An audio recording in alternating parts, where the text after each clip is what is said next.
November the 9th.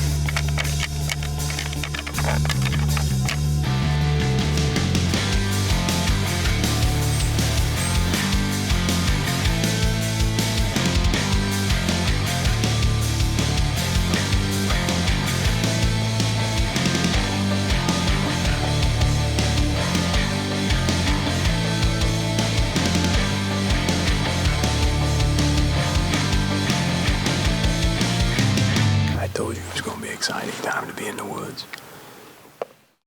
You've heard the saying, the rut is rockin'.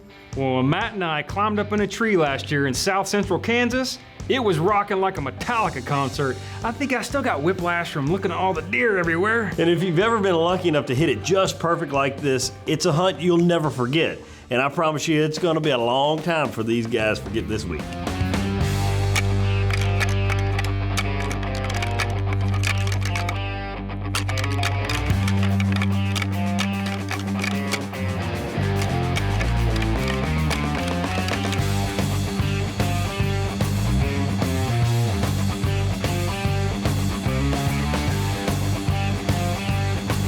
That's what you like to see your first morning in Kansas.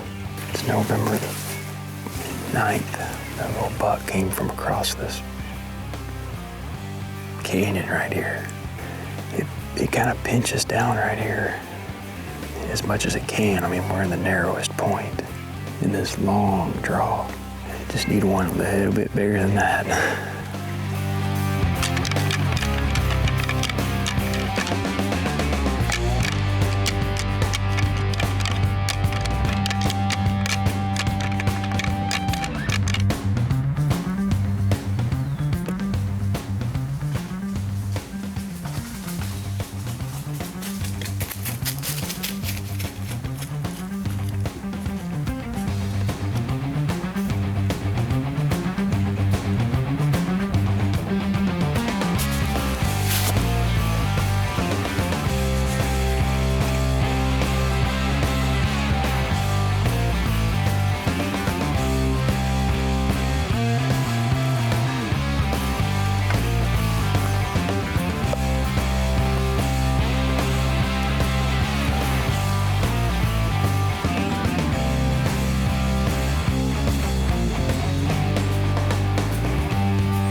That's what the middle of November in Kansas is like. This afternoon, we're gonna go to what for years has been a wheat field, and they planted tall tine tubers, which are turnips, in with the wheat. We take the Viking for a little road trip.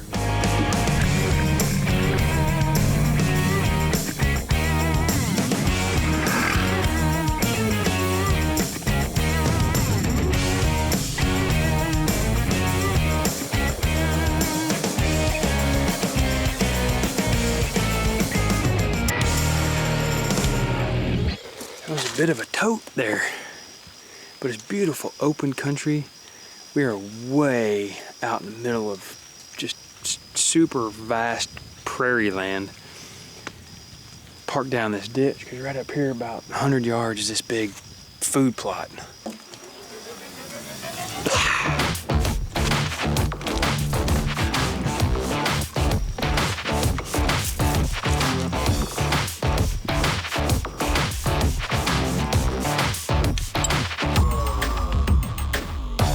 So we just pulled up, and I was gonna talk about the food plot.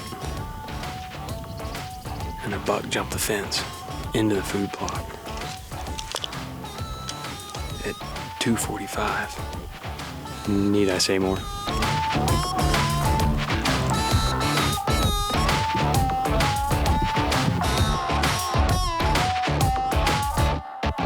This field has been just a wheat field for years and years and years.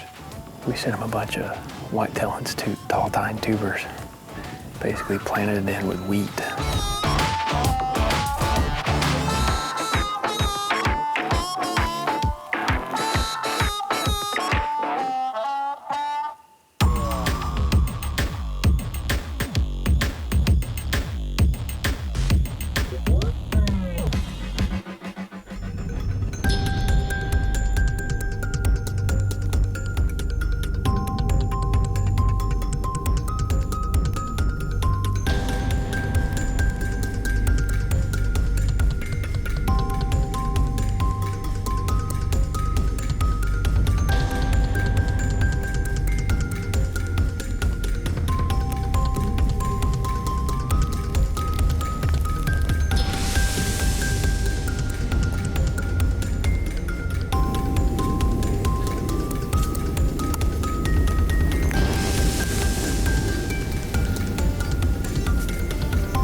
That's just awesome. It's our second morning down here on this ridge. We had some pretty good action yesterday, rattling in bucks. Had one shooter, rattled in 5 deer. It's pretty quiet. I think I'm gonna hit the horns together and see if we can get a little action early.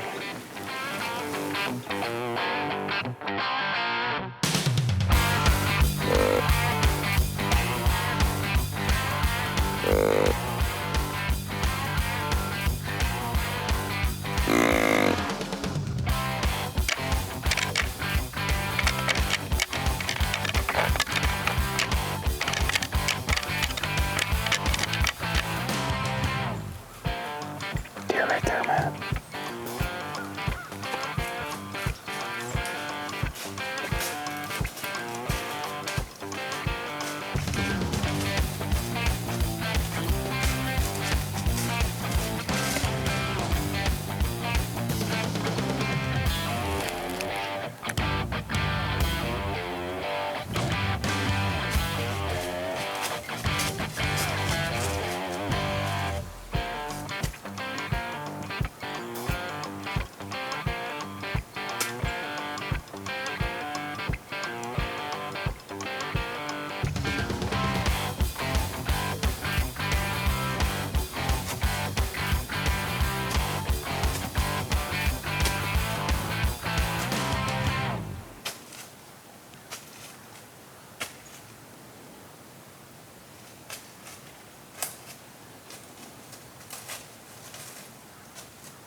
Was your bow jammed? I mean, what was it, too close? I should just throw my antlers at him. Yeah, somebody needs to make a bow that doubles as rattling horns.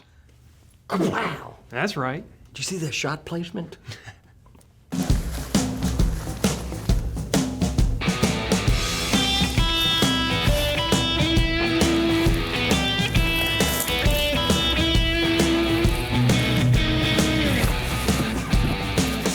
Most of these deer, some are coming out here. The one 5x3 came out down here, but a bunch of them come out and go to that end.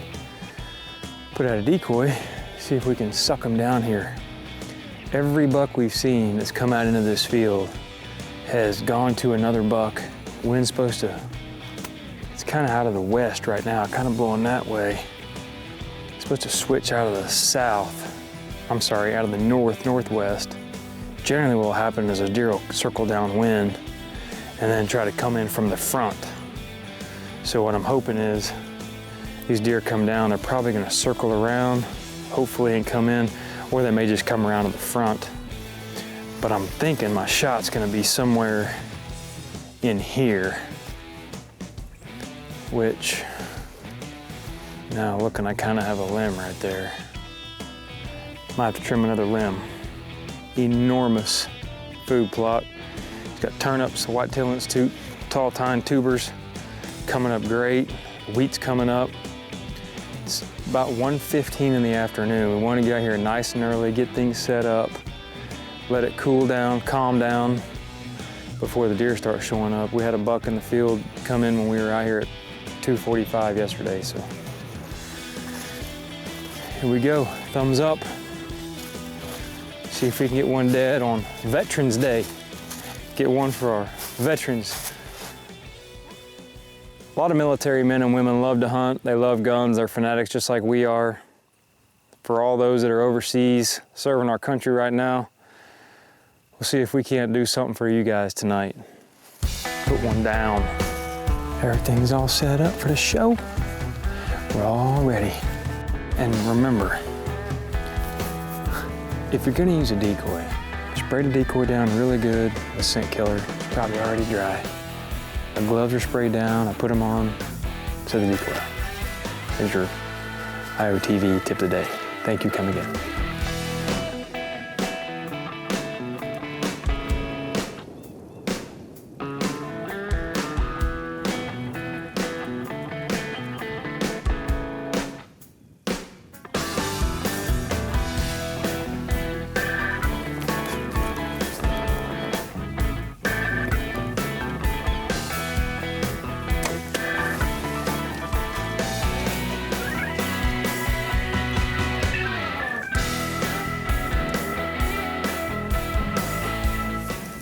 When I put that decoy out, I was thinking more for a buck, but that works. In case it takes us a few more days to kill my buck, we've got food for camp.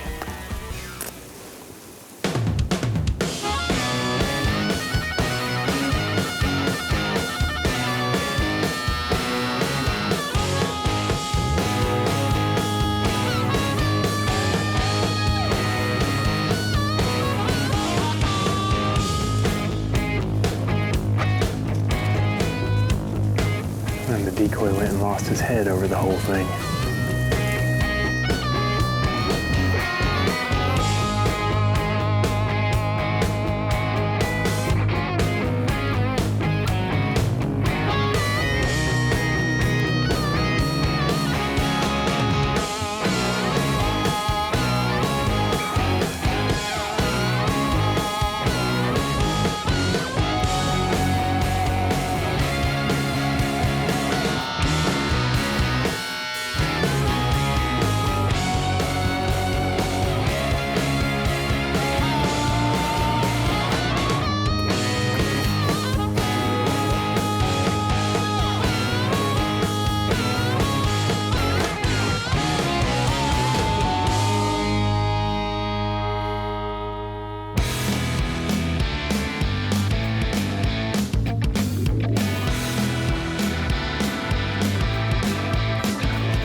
Waited for 3 years to kill that buck. Okay.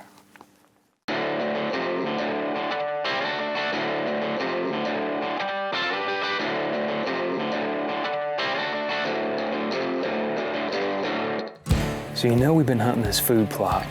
So we kind of put our heads together. We've done this before. You've seen this before. We're in the boat art tree. You can see from the stand, there's scrapes around this thing. We've seen them scraping, making scrapes on the outside of it. But it was our only option. It's our last evening hunt. Get the decoy out, a special golden estrus, make her smell real sweet. We took the horns off because what we've seen out here is these bigger mature bucks have checked every single doe that comes in this field. So we put a doe out here. They've been running this west fence line. If they come out in the north end, hopefully they can come down. They'll already be downwind, smell the special golden estrus we got there on the Kiewit. Or if they come out on this corner and they want to make their way north, we'll be able to see them and get a shot. It's do or die. That's all we got left. Now, we have said this 1,000 times on this show. If it's not working, you gotta be willing to break the mold. The deer aren't coming to the tree, so maybe you need to get down, go to them, and pop up a blind. And these deer are so rutted up, they are running into this decoy. But what's funny is when they get there, they can't figure out if they want to ask her for her number or knock his head off.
So maybe your bow's not jammed per se, but just pretty much broke. I have no excuses and no idea what happened. If there's a good thing, looking back, right as I was squeezing the trigger, the deer quartered to me, so it probably wouldn't have been a good deal after all. You really just scratched something good out of that? And I have to. That's what keeps me from getting depressed. You're depressing me after watching that. Good. I'll get you some help. We have said it 1,000 times on this show. If you're not willing to change, we have said it 1,000 times on this show. If it's not working, you gotta be willing to change. Break the mold. Ready? We have said this 1,000 times on this show. If you're not willing to change, we have said this 1,000 times on this show. If you're, golly day, why did I say that every time first? Ready? Because we've said it 1,000 I times. know.